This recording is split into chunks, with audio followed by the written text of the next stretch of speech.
Hey everyone, this is Christopher Luxon, the former CEO of Air New Zealand. This is John Lee Dumas, the founder and host of Entrepreneurs on Fire. This is Tracy Ibarra. I'm in Executive Solutions at Dell Technologies. This is Travis Chappell, founder of Build Your Network. If you are wanting to learn how to embrace change, To navigate through disruption as a leader, then listen to the Leadership is Changing podcast. The Leadership is Changing podcast. the Leadership is Changing podcast with my good friend, my very good friend, Denis Giannoutsos. Welcome to Leadership is Changing. Each week, we and our guests provide information and insights through exploring leading change. This is taking your leadership to another level by finding the balance between executive excellence and personal well-being through stories that inspire real change. It's time to adapt in our fast-moving world when leadership is changing with your host, Denis Giannoutsos. I started my career way back in 1987, straight from school into IT. I joined the civil service at the time, what was the DHSS, Department of Health and Social Security, within the UK. And actually in 2000, we were outsourced. EDS, a global leader in outsourcing from America, who had business all over the world, invested heavily and took on some outsourcing contracts from the UK government. I've never looked back since the outsourcing. It was a fantastic opportunity that I didn't go looking for, but set me up for the future. No, that's excellent. And David, tell me, so when you did that, what I'm actually really quite interested in is hearing about your journey. How did you get into leadership? By accident, actually. Yeah. I was a technical architect on some large-scale programs. Thought I was destined to be a technical architect for all my life. It was a great job. You drew big pictures. You guided people through what we needed to build and solve problems. But my leaders at the time, my general managers, client executives, they saw something in me and they said, "You're going to be the next general manager for Program Y." It filled me with awe at the time. I was excited, but I thought, I can't do that. What do you want me to do that for? That involves finance and P&L and all that sort of stuff. What a difference from an architect's role. Yep. And so when you thought that you couldn't do that kind of thing, what was one thing that you may have done to help you actually feel a bit more comfortable in taking on that role and then going ahead with it? Right. At first, I was starting to sink, but not realizing I was sinking. But actually, the big step forward was some coaching, which is actually where we met way back 2005, 2006. The company offered some transformational leadership coaching to up-and-coming stars. And I guess on reflection, that changed my perception of how to do big jobs, big roles. And the coaching certainly set me up for the future. Yeah, okay, cool. So it sounds like you would highly recommend somebody getting a coach and helping them through things? Every day, even more important these days, especially for complex jobs or any leadership job. I would highly recommend it to anybody starting a career to find a mentor or a coach as quickly as possible and go for different coaches, different mentors, and use that to build your experience and knowledge and how to learn. Yeah, and build your toolkit probably. In other words, knowing what to go to when you need to go to as a leader around skills, experiences, and so forth. Absolutely. And look around you and at leaders who you think are good and understand the good traits and the bad traits. Look at bad leaders and make sure their bad traits don't get reflected into your leadership style. Excellent. So, David, the question I've got for you here is to actually understand from you. I'm sure you may have many, but who's your one favorite leader? Now, this person could be alive or from history. So, who's your favorite leader and why? Right. I'm going to go with Steve Jobs from Apple. When he was around, he changed the world. I'm told he was difficult to work with at times, but he built very, very strong teams around him. He had passion and complete focus on perfection. And actually his legacy around what he's left in terms of market and product. The iPhone's changed the world. The way we interact with each other, the way we interact with social media. Who would have thought in the 90s that would have become the way we run our lives effectively. Everything from banking to music to looking at videos and all sorts of stuff. It's amazing. Yeah, it really does run our lives, and we run our lives through it, but it also actually runs our lives, and then also we can run businesses. I mean, whole businesses through that phone. And it wasn't as if he or the company designed phones. We already had phones, but they just brought it out in a different way that was more appealing to people. And I think also they're very good at how they market the product to the industry or to the market, right? Yeah, exactly. And you can go on YouTube these days and still see the first launch with them on the stage presenting that, and it's still inspiring.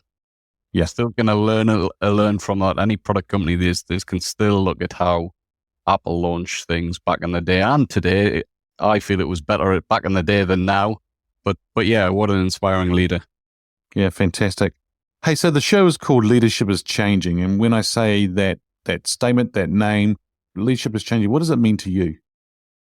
Adapting and recognizing the change in the world, in the business, in your company, recognizing the employee base, but recognizing more importantly that for businesses to continue to survive, you've got to lead from the front and change direction if required and when it's required and be nimble.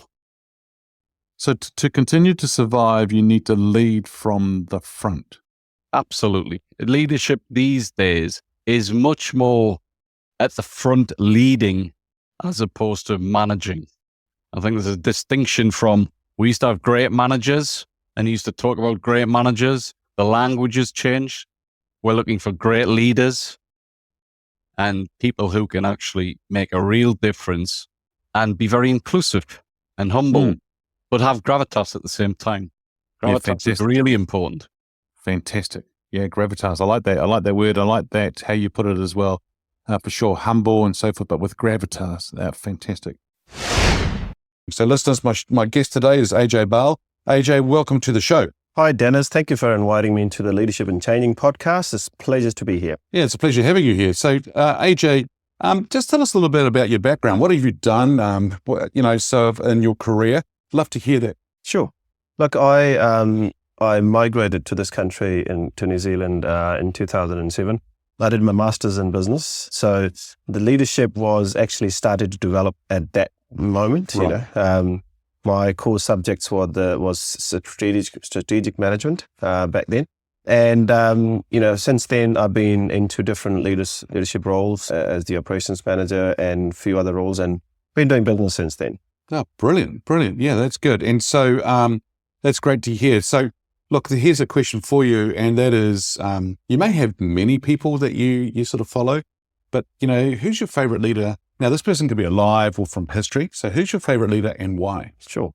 I'm quite a fan of Lee Kuan, Prime Minister of Singapore, ex-Prime Minister of Singapore.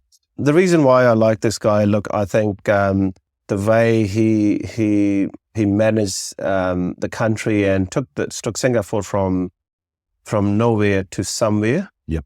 His dealings with the industries and the management of the resources and how he turned around a country which was nothing and now what it looks at now. So I'm quite a fan of this guy. Yeah, brilliant. And to see his leadership like that was fantastic. Yeah, and yeah, tremendous. And that he did work with that organization, but he didn't do it just by himself. Of course, he had to have a team around him, people. But he did show them how to change and move forward, which was tremendous to see. Yes, absolutely. Yeah, that's great. And hey, look, the show is called Leadership is Changing. That's the title.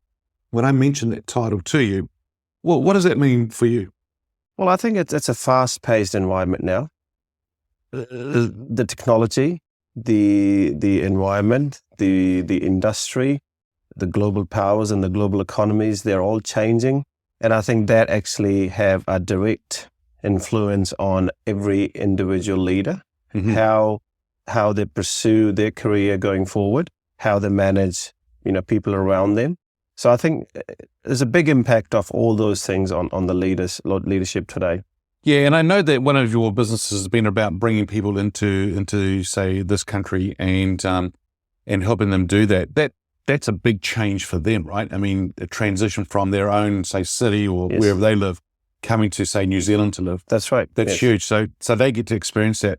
What do people think about when they're moving into another country, and what sort of goes through their mind? Look, I think there's a lot of challenges for them. First is the culture shock. Second is the system. Right. Yeah, they probably would have come from a system which was different to the country they're moving to.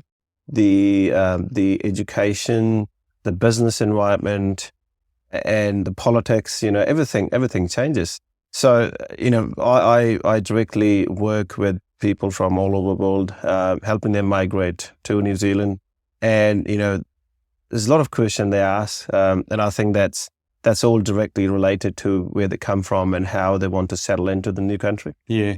And of course, they want it to work, right? It's a big commitment for them to come to another country. Yes. So if we take that analogy of people coming to here to live, and what about business? I mean, if people go off to go and start in a new company or start a new role within an organization as well, they probably have some of those kind of thoughts as well. Oh, yes, absolutely. Because look, the way of doing business, they're not just changing everywhere. They also change from one place to the other. Yeah. And that change is a big change. Yeah. So when people, I also help people out with with the investment category as well. So they come as entrepreneurs to this country.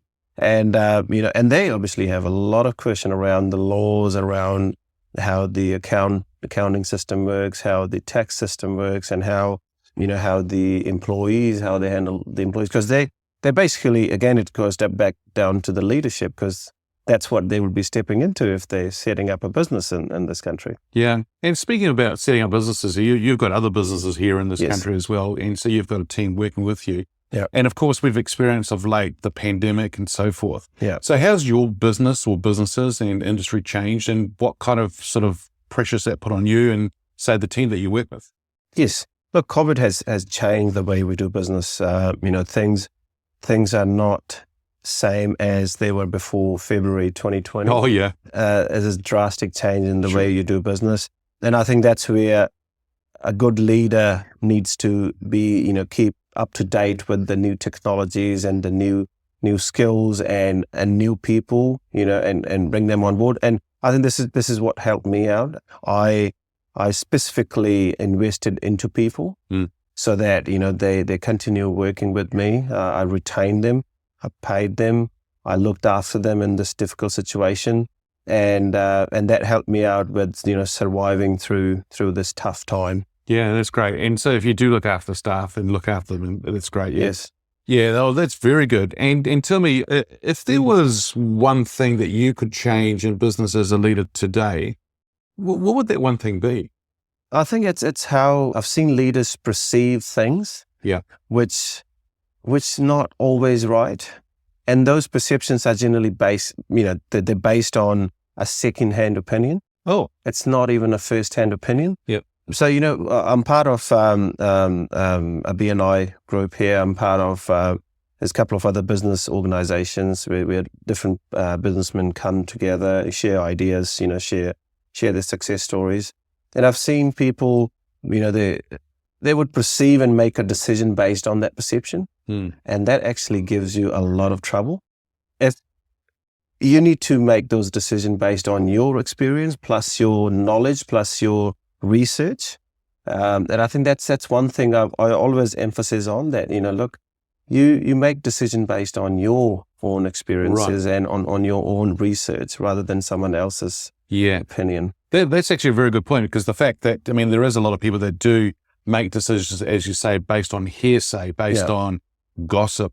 And we'll talk about the gossip or the hearsay bit in a minute. Yeah. But the thing that also is very good is, like you just said there, which is you got to go and do your own due diligence. You got to go and do your own sort of research to then be able to make that informed decision, which is fantastic. Yeah.